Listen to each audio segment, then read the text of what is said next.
टाकून लगेच पूर्वसंमती मिळते त्याला. मग ते किती टाकलं तुम्ही एका एकराला ते?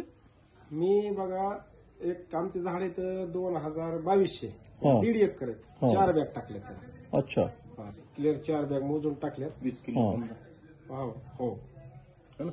हो 25 4 एकरला 5 बॅग आणून हा 20 किलो. लय पण खास रिझल्ट आहे त्याचा. नंबर एकच. एकरी 5 किलो. नाही नाही नाही हा. एकरी 10 किलो. एकरी 10 किलो टाकलं. हो एकरी 10 किलो पडलंय. हं.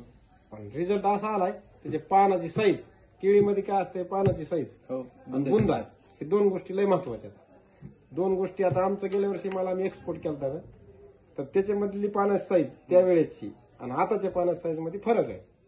आणि ती सरनं मला सांगितलं ती वापरून घरच्या केळीला बघा म्हणून मी अगोदर घरी वापरलं पुन्हा दिलं तर ते त्यांचं बी नंबर एकच जमलं. दोघांचा पण नंबर एक झाला. त्यांची व्हेरायटी तुमची व्हेरायटी सारखीच एकच आहे? रोप एकच सगळं एकच.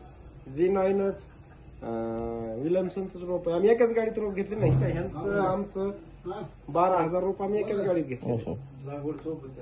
लागवड एक 2 दिवसा मागे पुढे फक्त बायामुळे ती महाग आगर पुढे 2 दिवसाचा फरक आहे. पण पाण्याला सगळ्याकडे आमच्याकडे ती फायलो आहे. म्हणजे पाणी बी कोणाचं जास्त जात नाही कमी जात नाही काही नाही. ते सगळं त्याच्या नियमानुसार. हिटाकुलम गोल्ड ना? हा हिटाकुलम प्लस. हिटाकुलम प्लस आहे. हा.